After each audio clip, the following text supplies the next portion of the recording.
Hello everyone, this is Andrew from Crown Academy of English. Today's lesson is about the interrogative determiners what, which and whose. So, an interrogative determiner modifies a noun by asking a question. Okay, so interrogative, this simply means asking a question. Okay? Let me give you an example. So here we have a football game. There's a football game on the television. And we're asking a question. What game did you watch? What game did you watch? So this is the interrogative determiner, and this is the noun that it is modifying. And this part is the question form. So we have another name for them. Interrogative determiners are also called interrogative adjectives. Okay, so if you see this, it's the same thing. Now, there are three interrogative determiners in English. What? And we use this when asking a question about a thing or things. And then we have which. And this is also asking a question about a thing or things. And finally, we have whose. Whose. And here we are asking a question about possession. So you're probably wondering, well, what is the difference between what and which? Well, there is a very small difference, and I'll explain that in this video. Okay, so keep watching. Let's start with the form. So we have the interrogative determiner, what, which or whose, followed by a noun, and then we have the question form. So let me give you three examples. What book did you read? So here we have the determiner, then the noun, and then we have the question form. Which book did you read? And finally, whose book did you read? Okay, so I'm going to explain all of these in this lesson. So, what and which are very similar in meaning. And we use both of them to ask a question about a thing or things. Example. Mark said, I played a video game last night. And Claire asks, what video game did you play? What video game did you play? Claire could also ask, which video game did you play? And it's important to say that both are fine. Okay, both are correct. And the meaning is very similar. But there is a very small difference in meaning. There are certain situations when we prefer to use which. Let me give you that situation. So, we use which when the speaker knows that there is a limited number of choices. So if the speaker knows that there are maybe 3 or 4 different choices, then the speaker will use the word which. So let's come back to our example of video games. If Claire knows that Mark only has 3 games, so if Claire knows that Mark has 3 games and she knows the titles of those 3 games, then she will probably use which. Okay, so in that situation, Claire will say, well, which video game did you play? Or even, which one did you play? Which game did you play?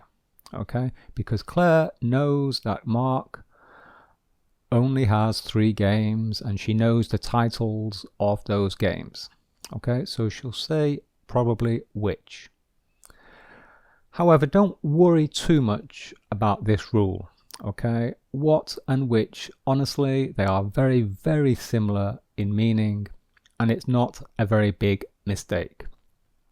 My advice is, if you are not sure, then use what. Okay, use what, and that will not be a big mistake. Okay, it's not a very, very strict rule. Let me give you another example of the difference between what and which. So this is just another example. So imagine that you are going to have an ice cream later in the evening. Okay, so at the moment, now you are at home, but later tonight you're going to go out, you're going to go to a shop, and you're going to choose and buy an ice cream. But earlier in the evening, you're at home and you say, well, I'm going to have an ice cream. Your friend will probably ask, what flavor are you going to have? What flavor are you going to have? And the friend says what, because at this time, the friend does not know the choices. The friend does not know the number of choices that is in the shop. Okay, they have no idea. So it's a general. We use a general determiner what. Okay, it's not specific. So we say, what flavor are you going to have? Now, when you arrive in the shop with your friend and you can see all of the available flavors, so you can see all of the available flavors, they're right in front of you, then your friend now will probably ask, which flavor are you going to have? Because we can now see the limited number of choices in front of you. Okay, so we now say, which flavor are you going to have? Because it is now more clear. It is now specific. Okay, but again, don't worry too much about this. It's not a very big difference. Okay, it's not a big mistake. Now let's look at the meaning of whose. This is important. This is much more important. So we pronounce this whose with like a Z sound here. And this is to ask a question about possession. Who owns something? Okay. To whom does something belong? Okay.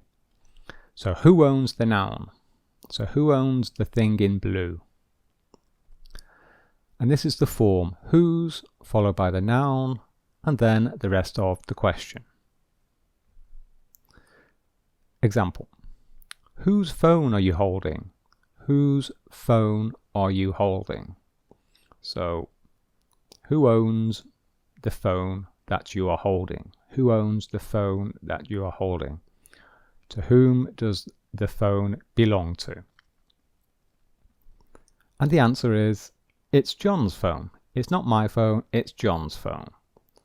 So whose phone are you holding? It's John's phone. Another example, whose car is that? Whose car is that? So who owns that car? Is that your car? Is it your friend's car? Whose car is that? And in this case, it's my dad's car. Okay, it's my dad's car. So it belongs to my dad. My dad is the owner of that car, of this car. Okay, so whose to ask a question about possession. And spelling is very important. W-H-O-S-E. So very important. Do not confuse this spelling whose with this spelling whose. And it's confusing sometimes because the pronunciation is the same.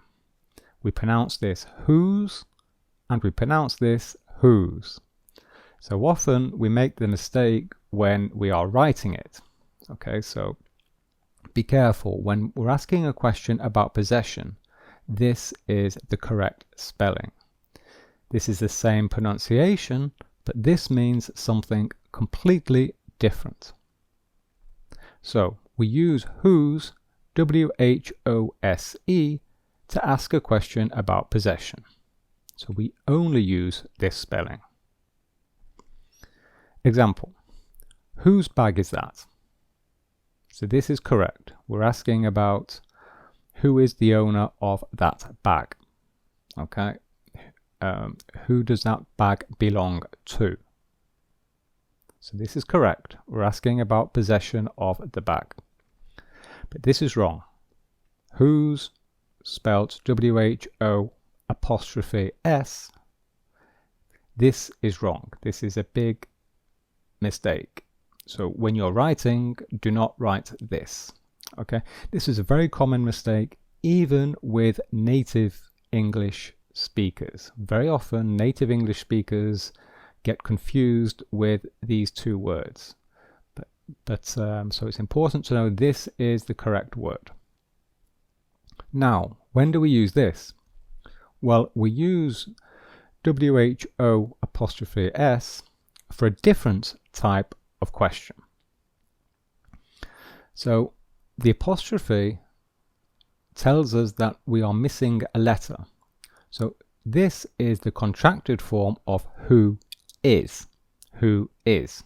Okay, so the verb be. Who is. So let me give you an example of when we use this.